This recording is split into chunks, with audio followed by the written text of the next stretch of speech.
Assalamualaikum warahmatullahi wabarakatuh. Perkenalkan, nama saya Nur Salsabila, saya dari PGMI 1 semester 1 UIN Dato Krama Palu. Jadi, saya akan mempresentasikan beberapa poin dari beberapa materi, guna memenuhi tugas UAS pada mata kuliah Bahasa Arab. Dengan dosen pengampu, Bapak Irfan SPD MPD. Jadi, materi pertama yang akan kita bahas yaitu tentang istifham. Istifham berasal dari bahasa Arab. Masdar dari kata istafhama yang berarti istaudahaha. Akar katanya adalah fahima yang berarti paham, mengerti, jelas. Akar kata ini mendapat tambahan alif, sin, dan ta di awal kata yang salah satu fungsinya adalah untuk meminta. Dengan demikian, ia berarti permintaan atau penjelasan. Tahlabul fahmi. Kata tanya atau adwatul istifham ini dalam pembagiannya dibagi menjadi dua. Pertama, huruf istifham yaitu berupa hamzah dan hal yang kedua-duanya mempunyai arti apakah. Kedua yaitu isim istifham di mana adwatul istifham ini terdiri dari selain yang telah disebutkan. Isim istifham ini terdiri dari ma, apa, man, siapa, kaifa, bagaimana, mata, kapan, ayana, bila mana, anna, dari mana, kam, berapa, aina, di mana, dan ayu, siapa, ayu, apa, siapa. Atau kalimat tanya yang menggunakan isim istifham atau hamzah atau hal, contohnya yaitu hal anta ustazun, yang artinya apakah Anda seorang guru? Jika kita menjawab dengan iya, maka jawabannya na'am, ana ustazun. Jika tidak, kita akan menjawab la, ana tilmidun. Tidak, saya seorang siswa. Lafaz istifham itu mempunyai berbagai makna sebagaimana telah dicontohkan di atas. Di antara para ahli berpendapat bahwa istifham yang terdapat dalam Al-Quran memberikan bawah mukhatab atau lawan bicara. Sesungguhnya mengetahui apa yang ditetapkan dan apa yang dinafikan. Terkadang istifham sendiri keluar dari polanya sendiri dan mengandung dua makna sekaligus, yakni ingkar dan takrir. Pembagian istifham secara umum dibagi dua, yaitu istifham yang bermakna khabar dan istifham yang bermakna insya. Istifham bermakna al-khabar ada dua, istifham al-inkari yaitu apabila ada huruf nafi yang jatuh setelah huruf istifham. Contohnya pada Quran surah Al-Ahqaf ayat 35 yang berbunyi, maka tidak ada yang dibinasakan kecuali orang-orang fasik, atau diatafkan dengan kalimat yang dinafikan.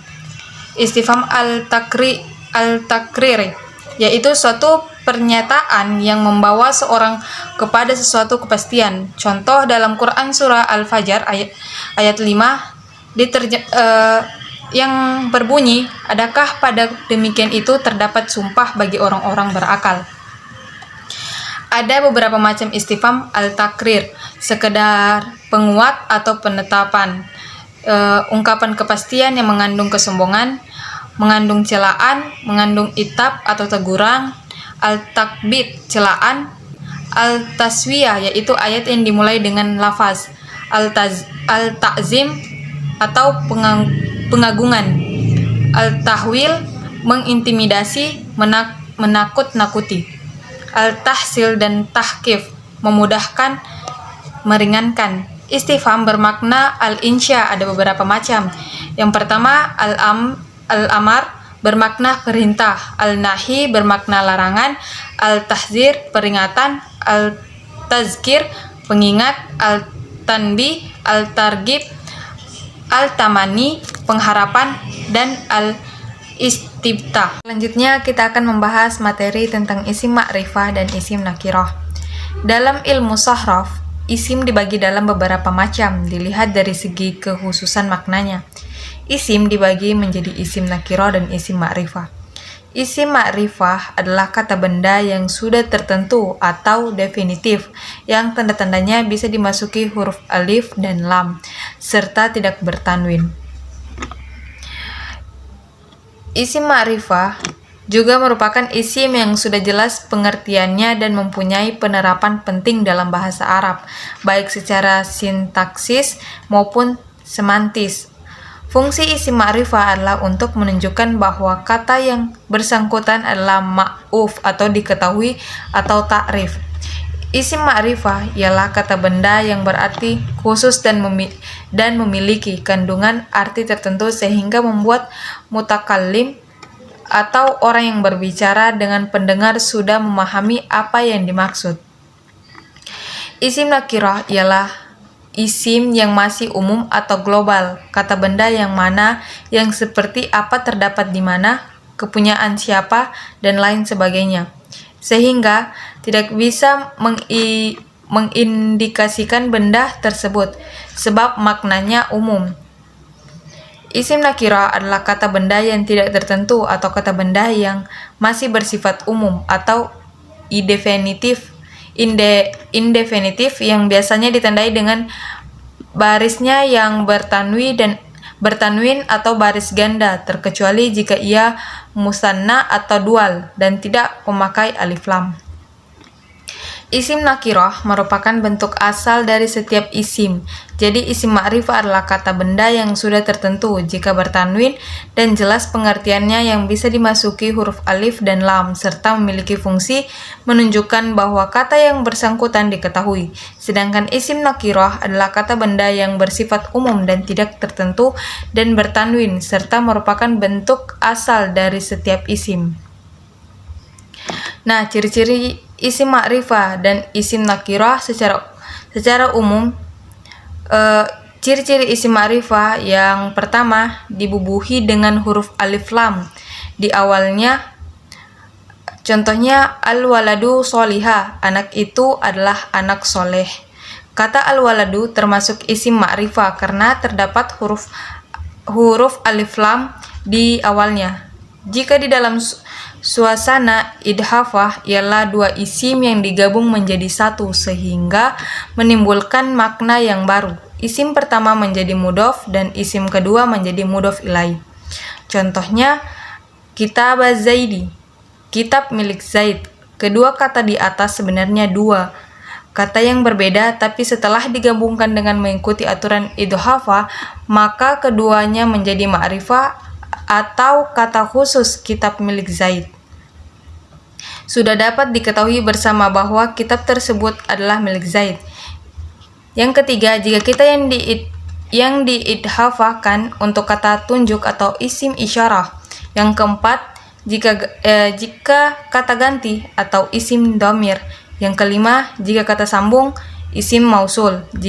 Yang keenam, jika kata tunjuk isim isyarah. Dan yang ketujuh, jika isim alam nama orang. Isim alam adalah kata yang mengindikasikan suatu nama orang atau diri, gelar, lokasi, atau nama semacam gelar. Secara umum, ciri-ciri isim nakirah yang pertama, isimnya bertanwin. Yang kedua, biasanya tidak ditandai dengan huruf alif lam. Yang ketiga, menunjukkan kata umum, bukan nama orang tertentu. Nah, isim ma'rifah dan isim nakirah, ada beberapa pembagian isim ma'rifah dan isim nakirah. Yang pertama, isim ma'rifah terbagi menjadi 7. Yang pertama, kata benda yang memakai alif lam. Yang dimaksud dengan kata benda yang memakai alif lam atau berkata sandang, ini adalah kata benda atau isim yang di depannya ada alif dan lam yang asalnya adalah nakirah, namun ketika memakai maka ia berubah menjadi ma'rifah. Yang kedua, isim dhamir.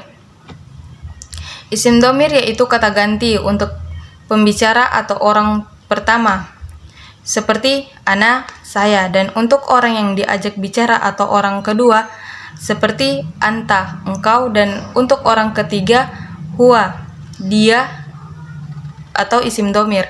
Ada yang berupa munfasil dan muttashil. Isim alam yaitu kata benda yang menunjukkan pada nama benda, bisa berupa nama orang, nama diri atau orang, nama tempat, nama jalanan, nama lembaga, nama suku, dan nama-nama lain yang menjadi nama dari suatu benda tertentu. Isim alam ini masuk dalam kategori kata benda yang sudah tertentu atau ma'rifah, sehingga tidak memerlukan kata alif lam pada awal suku katanya. Lain halnya ketika isim alam itu dari awalnya memakai alif lam atau bertanwin. Misalnya Zaidu yang huruf akhirnya bertanwin tetaplah ma'rifah karena bagian nama orang. Yang kelima, isim isyarah. Isim isyarah adalah kata yang dipakai untuk menunjuk sesuatu baik jarak dekat maupun jarak jauh. Isim isyarah juga ada yang mudzakkar atau untuk laki-laki, dan ada juga muannas untuk perempuan. Isim mausul. Isim mausul kata sambung adalah isim yang berfungsi menghubungkan satu kata atau kalimat pokok pikiran menjadi satu kalimat. Isim mausul ada yang berbentuk mufrad, mustannad, ada juga yang berbentuk jama', bahkan ada yang berjenis muzakkar. Kata benda tidak tertentu yang bersandar ke ma'rifah atau kata benda tertentu. Kata benda nakirah tidak tertentu yang bersandar ke ma'rifah adalah isim nakirah yang disandarkan ke salah satu isim. Ma'rifah tersebut seperti kata yang disandarkan kepada seorang atau nama orang, maka otomatis dia menjadi ma'rifah.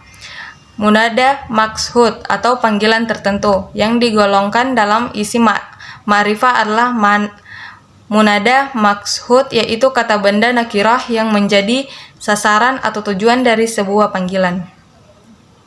Nah, beberapa sebab penggunaan isim ma'rifah dan isim nakirah. Yang pertama, isim ma'rifah dengan teknik menuliskan isim alam atau nama supaya semula diketahui oleh pendengarnya dengan teknik menuliskan suatu nama yang eksklusif. Yang kedua, untuk menghormati atau menghinakan andai penyebutan secara jelas mewajibkan hal itu. Contoh dari pemuliaan ialah penyebutan Yakub dengan gelarnya Israel sebab nama tersebut dari Allah. Bagi penerapan sebab ketidaktahuan pendapat, bahkan dia tidak dapat mengetahui kecuali dengan isyarat atau indrawi, dan ayat ini sesuai untuk misalnya dan untuk menyatakan sejauh mana kedekatan dan kejauhannya, maka dipakai isim isyarah. Bermaksud guna menghinakannya dengan memakai kata penunjuk dekat seperti ucapan kaum kufar. Mereka ini orang yang mencaci Tuhan-Tuhanmu. Bagi maksud mengagungkannya dengan memakai kata penunjuk jauh. Misalnya dalamnya di keraguan adalah tidak tersebut kitab. Bagi lebih menyerahkan perhatian kepadanya dengan memakai kata penunjuk sesudah sebelumnya dilafalkan sifat-sifat yang mengindikasikan bahwa urusan tersebut memang pantas untuk mendapat imbalan dari apa yang dilafalkan setelahnya. Memakai isim mausul sebab keengganan untuk melafalkan nama spesialnya yang mungkin diakibatkan untuk menutupinya, menghinanya, atau untuk destinasi lain. Ma'rifah dengan idhofah sebab keadaannya yang adalah jalan sangat ringkas atau untuk memuliakan mudlof. Isim nakirah menginginkan arti tunggal, menginginkan jenisnya ta'zim atau pengagungan, taksir memperbanyak, dan takhir meremehkan atau menyedikitkan atau taklil. Ini materi tentang mubtada dan khobar. Mubtada adalah isim marfu yang biasanya terdapat di awal kalimat atau subjek dan kosong dari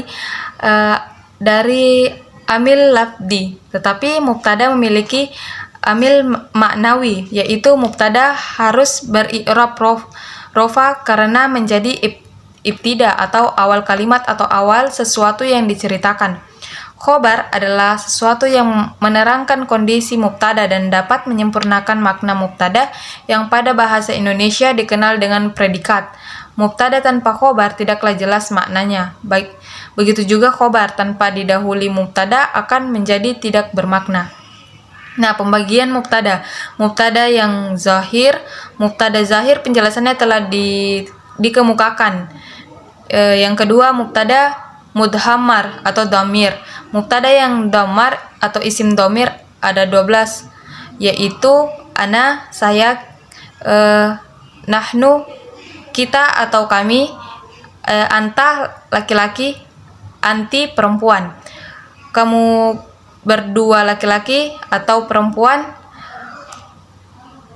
antuma kalian laki-laki, antum kalian perempuan, antuma antunna dia laki-laki, huwa dia perempuan, hiya mereka berdua laki-laki atau perempuan, huma mereka semua laki-laki, hum mereka semua perempuan, hunna. Nah, pembagian khobar. Khobar mufrad. Khobar mufrad adalah khobar yang bukan berupa jumlah atau kalimat dan bukan pula menyerupai jumlah. Yang kedua, khobar khairu mufrad. Khobar khairu mufrad adalah khobar yang terdiri dari jumlah ismiyah atau mubtada dan khobar atau jumlah fi'liyah, yaitu terdiri dari fi'il dan fa'il. Hukum mubtada. Mubtada memiliki hukum. Yang pertama, wajib rofa.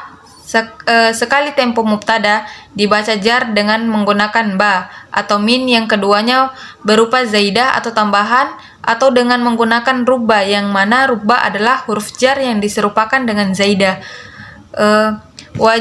Yang kedua, wajib berupa isim ma'rifat. Yang ketiga, wajib membuang mubtada. Adapun dalam hal ini terjadi pada 4 tempat, tempat yang pertama ketika menunjukkan jawab qasam, yang kedua ketika adanya khobar berupa masdar yang menggantikan dari fiilnya, yang ketiga ketika ada khobar dikhususkan dengan menggunakan makna memuji atau mencela yang jatuh setelah lafaz ni'mah dan bi'sa. Yang keempat, ketika asalnya mubtada berupa na'at maka diputus dari sifat kenaatannya selama menunjukkan makna memuji, mencela ataupun kasih sayang. Nah, hukum khabar. Para ahli nahwu menyebutkan hukum daripada khabar. Yang pertama, wajib merafa atau memberi harokat dhammah khabar. Penyebab khabar itu marfu adalah mubtada. Yang kedua, khabar pada dasarnya haruslah nakirah. Yang ketiga, khabar haruslah disesuaikan atau ikut kepada mubtada dari segi tunggalnya atau tasniyah atau bentuk duanya ataupun jamak. Yang keempat, boleh menghilangkan khabarnya apabila ada dalil yang menunjukkan kepadanya, dan masalah ini nanti akan dibahas pada pembahasannya. Yang kelima, wajib menghilangkan khabarnya. Masalah ini pun akan dibahas nanti pada pembahasannya. Dan yang keenam, khabar boleh banyak dan beragam sedangkan mubtadanya hanya satu. Selanjutnya materi tentang sifat mausuf, na'at, dan man'ut. Bila rangkaian 2 buah isim atau lebih, semuanya dalam keadaan nakirah atau tanwin, atau semuanya dalam keadaan ma'rifah atau alif lam, maka kata yang di depan dinamakan mausuf yang disifati, sedang yang di belakang adalah sifat. Sifat na'at adalah kata sifat, sedangkan man'ut adalah kata yang disifati. Dalam hal rafa, nashab, dan jarnya, serta ma'rifah dan nakiranya, dan man'ut adalah kata yang disifati dari na'at. Terdapat beberapa ketentuan yang perlu diperhatikan dalam menyusun kalimat sifat mausuf. Ketentuan yang dimaksud meliputi 11 hal. Yang pertama, apabila yang disifati mudzakkar, maka sifatnya juga harus muzakkar. Yang kedua, apabila yang disifati muannas, maka sifatnya juga harus muannas. Yang ketiga, apabila yang disifati nakirah, maka sifatnya juga nakirah. Yang keempat, apabila yang disifati ma'rifah, maka sifatnya juga harus ma'rifah. Yang kelima, apabila yang disifatinya tunggal atau mufrad, maka sifatnya juga harus tunggal. Yang keenam, apabila yang disifatinya musanna, maka sifatnya juga harus musanna. Yang ketujuh, apabila yang disifatinya jamak berakal, maka sifatnya juga harus jamak. Yang kedelapan, apabila yang disifatinya jamak tidak berakal, maka sifatnya harus tunggal atau muannas. Yang kesembilan, apabila yang disifatinya marfu, maka sifatnya juga harus marfu. Yang kesepuluh, apabila yang disifatinya mansub, maka sifatnya juga harus mansub. Yang terakhir, apabila yang disifatinya majrur, maka sifatnya harus majrur. Na'at dan man'ut adalah isim beserta sifatnya telah dijelaskan pada pelajaran sebelumnya bahwa kata-kata sifat dalam bahasa Arab termasuk isim. Secara umum, na'at atau sifat mengikuti man'utnya, isim yang diberi sifat dalam hal jenis muzakkar atau muannas, dalam hal jumlah mufrad atau musanna atau jamak, dalam hal ma'rifah atau nakirah, dan dalam hal i'rab, rafa atau nashab atau jar. Na'at adalah isim yang mengikuti isim yang sebelumnya atau man'ut dalam hal rafa, nashab, dan jarnya, serta ma'rifah dan nakirahnya.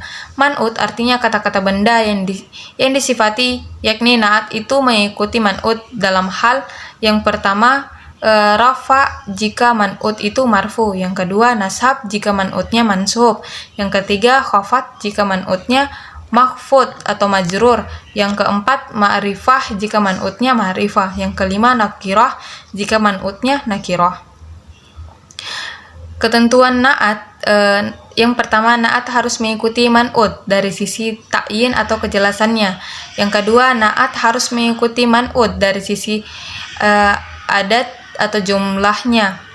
Yang ketiga, na'at harus mengikuti man'ut dari sisi na'u atau jenisnya. Pembagian na'at terbagi dua, yang pertama na'at hakiki, yaitu isim yang menunjukkan kata sifat pada diri kalimat sebelumnya atau kalimat yang diikutinya. Na'at hakiki harus sesuai dengan kalimat yang diikuti dalam hal ma'rifah, nakirah, bilangan dan jenisnya. Jika yang mempunyai sifat itu jamak, maka tujuannya selain manusia, maka boleh sifatnya dalam bentuk mufrad, muannas atau jamak muannas. Na'at sababi. Na'at sababi yaitu kalimat yang menunjukkan sifat pada isim yang mempunyai hubungan atau ikatan dengan isim yang diikutinya. Atau na'at sababi adalah na'at yang menunjukkan sifat bagi isim-isim yang ada hubungannya dengan matbu'nya. Materi tentang jar dan majrur.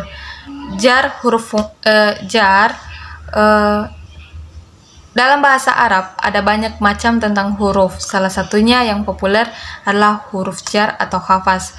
Huruf jar berarti harakat kasrah yang ditimbulkan oleh faktor tertentu, dan salah satunya adalah huruf jar itu sendiri. Dan huruf jar hanya dapat masuk pada kata benda atau isim. Oleh karenanya di dalam Al-Muqaddimah Jurumiyah disebutkan bahwa salah satu ciri-ciri isim adalah khafas atau jar. Sedangkan fungsi huruf jar sendiri adalah huruf yang mengejarkan isim yang jatuh sesudahnya dan menyempurnakan makna fi'il sebelumnya. Huruf-huruf jar jumlahnya ada 20. Dilihat dari segi majrurnya terbagi menjadi dua, yaitu huruf jar yang mengejarkan pada isim dhohir. Jumlahnya ada 10. Maz, manzu, hatta, khalfi, waw, rubba, ta'a, ki, mata, la'alla. Nah, yang kedua huruf jar yang mengejarkan pada isim dhohir dan isim dlomir, yaitu man, ila, khola, hasya, ada, fi, an, ala, min, ila, khola, hasya, ada, fi, an, ala, ama, aba. Sedangkan huruf jar dilihat dari lafadznya dibagi menjadi 3 kelompok. Yang pertama, huruf jar mushtarak bisa menjadi huruf ataupun isim. Yang kedua, huruf jar yang mushtarak antara menjadi huruf atau fiil. Yang ketiga, huruf jar hanya menjadi huruf selain delapan yang disebut di atas. Kaidah huruf jar. Huruf jar itu setelahnya adalah isim, ia bersambung pada isim. Huruf jar itu tidak bersambung pada fiil atau kata kerja yang terikat waktu. Huruf jar merupakan tanda pengenal isim karena dapat dipastikan bahwa setelah huruf jar adalah isim. Majrur artinya yang ditarik atau diturunkan. Dalam ilmu nahwu yang dimaksud adalah isim berharokat jar atau kasrah, tetapi tanda-tandanya bukan hanya kasrah. Tanda-tanda isim majrur ada 3, kasrah, fathah, dan ya. Kasrah apabila isim itu mufrad, jamak taksir atau jamak muannas salim. Fathah apabila isim itu khairu munsharif, yaitu isim yang tidak bisa menerima tanwin dan tidak beralif lam, misalnya nama orang. Ya, apabila isim musanna, jamak mudzakkar salim atau asmaul khamsah, yaitu isim yang 5. Sebab-sebab majrur. Yang pertama apabila didahului salah satu huruf jar, yang kedua apabila dijadikan mudhof ilaihi, yang ketiga apabila mengikuti isim yang majrur lainnya. Isim majrur adalah isim-isim yang beri'rab jar, jama, dan dari majrur adalah majrurat. Isim yang terkena i'rab jar atau isim yang dijarkan disebut isim majrur, sehingga isim majrur selalu dibaca kasrah. Macam-macam isim majrur al-asma al-mujarurah. Yang pertama, isim yang ada huruf jarnya. Huruf jar adalah huruf yang mengejarkan kata setelahnya. Kata yang terletak setelah huruf jar adalah isim atau kata benda. Kata isim yang terletak setelah huruf jar haruslah berharakat kasrah atau berakhiran ya nun. Huruf jar terdiri dari beberapa huruf. Yang pertama min, ila, li, an, ala, ka, fi, bi, muz, munzu. Selanjutnya materi yang terakhir yaitu isim mausul dan idhofah. Isim mausul atau kata sambung adalah isim yang berfungsi untuk menghubungkan beberapa kalimat atau pokok pikiran menjadi satu kalimat. Maksudnya bahwa setiap isim ma'rifat itu akan menjadi jelas bila bersambung dengan kalimat sesudahnya yang dinamakan salihah. Salihah atau anak kalimat itu harus memiliki dhamir yang kembali pada isim mausul yang dinamakan aid. Dalam bahasa Indonesia, kata sambung semacam ini diwakili oleh kata yang bentuk asal atau dasar dari isim. Isim mausul terbagi menjadi 2 bagian, yaitu isim mausul ismi adalah isim mausul isim yang selamanya butuh kepada salihah dan aid. Isim mausul harfi adalah isim mausul harfi adalah semua huruf yang dengan salihahnya ditakwili dengan masdar, sedangkan isim mausul harfi itu ada 5. Yang pertama huruf an dibaca fathah, ini bisa masuk pada fi'il madi, fi'il mudhari, fi'il amar.